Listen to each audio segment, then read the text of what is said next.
దేశానికి వెన్నెముక రైతు. రైతు లేనిదే రాజ్యం లేదు.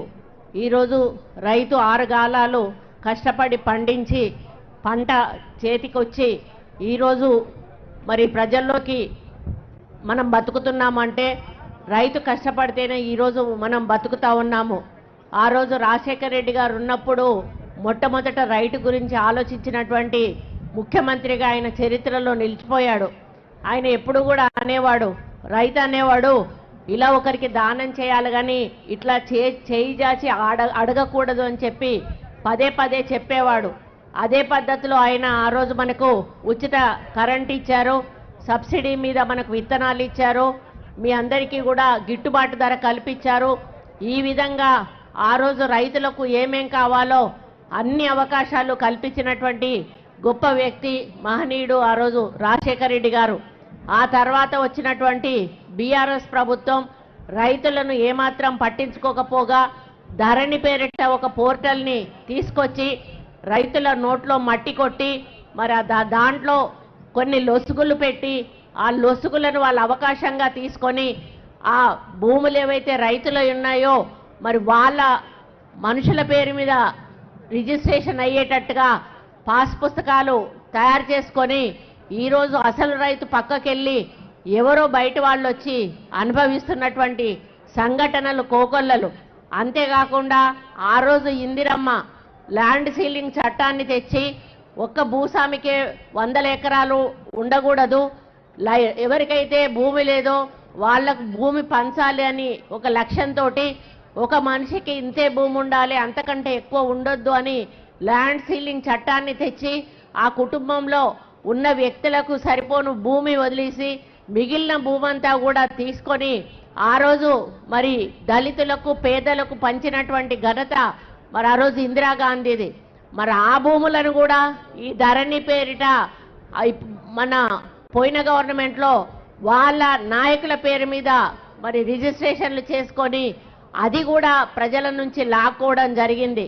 ఇకపోతే అప్పుడు దొరలు గ్రామాలలో ఉండేవాళ్ళు, ఆ దొరల భూములు కోకొల్లలు ఉండేటివి, అన్నలు బాతిన జెండాలు ఉండేవి, లేకపోతే సీలింగ్లో పోయిన ల్యాండ్లు ఉండేవి. ఈ ధరణి వచ్చినాక దేశ విదేశాలకు పారిపోయినటువంటి దొరలందరూ కూడా మళ్ళా గ్రామాల్లోకి వచ్చి వాళ్ళ భూములను కోట్ల రూపాయలకు అమ్ముకొని మళ్ళీ వెళ్ళిపోయాడు. పోయేటువంటి అవకాశం కేసీఆర్ కల్పించడం జరిగింది. అంటే ఇది మొత్తం ప్రక్రియ చూస్తే ఆయన ఒక రైతుల గురించి తప్పితే అందరి గురించి ఆలోచించాడు.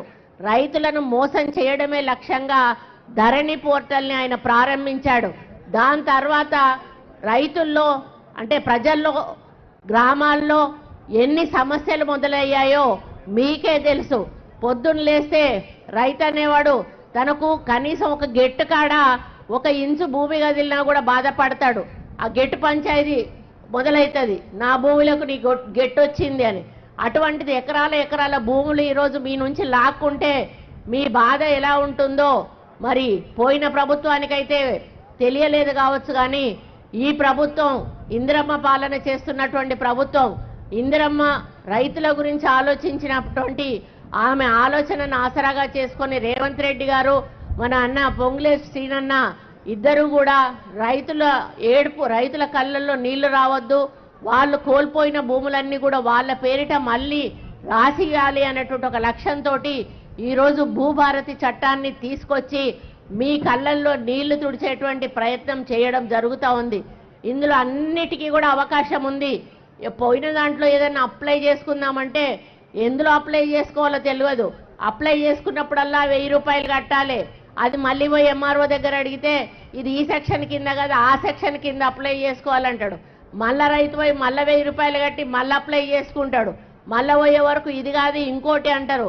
ఈ విధంగా వాళ్లకు పాపం ఆ పైసలు కట్టుకుంటూ ఆఫీసుల చుట్టూ మీ సేవా సెంటర్ల చుట్టూ తిరగడమే జరిగింది, కానీ ఎవ్వరికీ కూడా దాంట్లో ధరణిలో న్యాయం జరగలేదు అనేది మీ అందరికీ కూడా తెలుసు. మరి ఆ విధంగా మీరు ఇబ్బంది పడ్డ పరిస్థితులను గమనించి ఈరోజు రేవంత్ రెడ్డి గారు మరి ఈ భూభారతి అనేటువంటి ఒక గొప్ప చట్టాన్ని ఈరోజు మనకు ఒక తల్లి లాంటి చట్టాన్ని తీసుకురావడం జరిగింది. ఇందులో ఇప్పుడే కలెక్టర్ గారు చాలా వివరంగా చెప్పారు. మీరు ఎక్కడికి వెళ్ళాల్సిన అవసరం లేదు, మా అధికారుల దగ్గరికి రండి, మేమే మీ సమస్యను పరిష్కారం చేస్తామని. మరి నేను ఇంకొకటి చెప్తా ఉన్నాను, దీంట్లో కొంత దళారులు తయారవుతారు. నిజంగానే ఏ కార్యక్రమం ప్రభుత్వం చేపట్టాలన్నా నిష్పక్షపాతంగా అవినీతి రహితంగా చేపట్టాలన్నా కూడా ఎవరో ఒకరు మధ్యలో ఒకరు తయారవుతారు. అటువంటి వాళ్ళు దీన్ని భ్రష్టు పట్టించే కార్యక్రమం స్టార్ట్ చేస్తారు. కాబట్టి మీరు ఎవరి మాటలు కూడా నమ్మాల్సిన అవసరం లేదు, ఎవరి ఆసరా కూడా తీసుకోవాల్సిన అవసరం లేదు. మీరు డైరెక్ట్గా ఎంఆర్ఓ ఆఫీస్కి వస్తే మీకు కావలసిన విధంగా వాటిని ఏ విధంగా మార్చాలో వాళ్లే చెప్తారు, వాళ్లే చేస్తారు. మళ్ళీ మీ చేతికి మీ పట్టా పాస్ పుస్తకాన్ని ఇవ్వడం జరుగుతుంది అనే విషయాన్ని కూడా నేను ఈ సందర్భంగా విజ్ఞప్తి చేస్తా ఉన్నాను. అదేవిధంగా మరి మీరు ఈ భూభారతి ద్వారా తప్పకుండా మీకున్న 100% సమస్యలు కూడా పరిష్కరించబడతాయి. ఇక నుంచి మీరు ఎవరి దగ్గరికి కూడా పోవాల్సిన అవసరం కూడా రాదు అని తెలియజేస్తా ఉన్నా. గత ప్రభుత్వంలో ఈ బాధతోటి ఎంతో మంది చనిపోయిన కుటుంబాలు కూడా ఉన్నాయి, ఆత్మహత్య చేసుకున్న వాళ్ళు ఉన్నారు, మానసిక క్షోభతోటి చనిపోయిన వాళ్ళు ఉన్నారు. కానీ ఆ ప్రభుత్వం ఏ రోజు కూడా రైతు చనిపోతే కనీసం వెళ్ళి పలకరించిన పాపాన పోలేదు.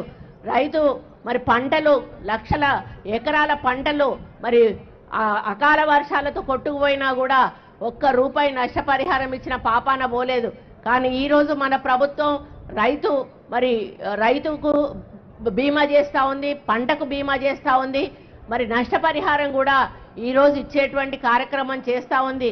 ఈ విధంగా రైతును రాజును చేయాలనేటువంటి ఒక లక్ష్యంతో రేవంత్ రెడ్డి గారి నాయకత్వంలో మరి మనం ముందుకెళ్తున్న సందర్భంలో మరి అధికారుల పాత్ర చాలా పెద్దది. ఇది మేము చట్టాలనైతే చేయగలుగుతాం, కానీ అమలు చేయాల్సింది స్థానిక అధికారులు.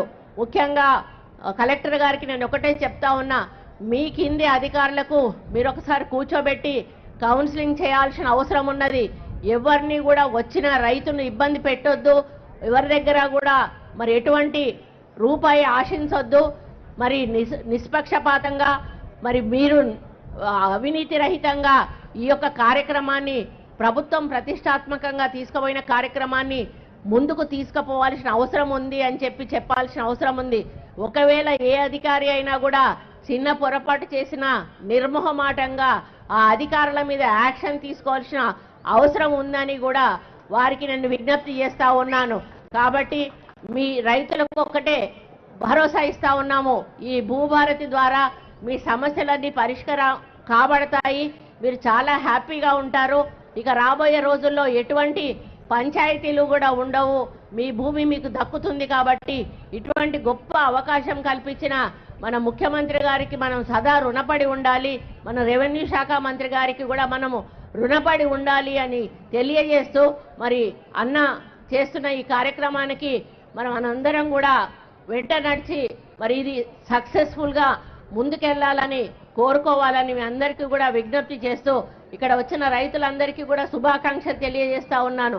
ఎందుకంటే రాష్ట్రంలో 4 మాత్రమే సెలెక్ట్ చేసుకున్నారు, 4 మీ యొక్క మండలాన్ని సెలెక్ట్ చేసుకోవడం కూడా మీ అదృష్టంగా భావిస్తూ దీని ద్వారా ఇంకా ఏమైనా తప్పప్పులు ఉంటే, ఎందుకంటే పైలట్ ప్రాజెక్ట్ ఎందుకు తీసుకుంటారు అంటే మీకు అమలు చేసేటప్పుడు ఇంకా ఏమైనా ఒప్పులు తప్పులు ఉంటే మళ్ళీ సరిదిద్దుకునే అవకాశం ప్రభుత్వం తీసుకోవడానికి ఈ పైలట్ ప్రాజెక్ట్ తీసుకుంటుంది.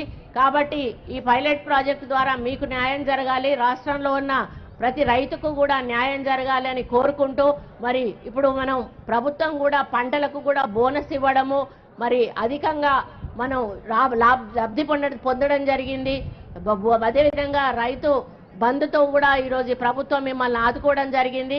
అన్ని రకాలుగా రైతు వెంట ఈ ప్రభుత్వం ఉంది. కాబట్టి రైతులందరూ కూడా ఈ యొక్క ఇందిరమ్మ పాలనను ఆహ్వానించాలని, మన ముఖ్యమంత్రి గారిని ఆశీర్వదించాలని, మా వెంట నడవాలని కోరుకుంటూ ఈ అవకాశం ఇచ్చినందుకు ధన్యవాదాలు తెలియజేసుకుంటూ సెలవు తీసుకుంటా ఉన్నాను. జై హింద్.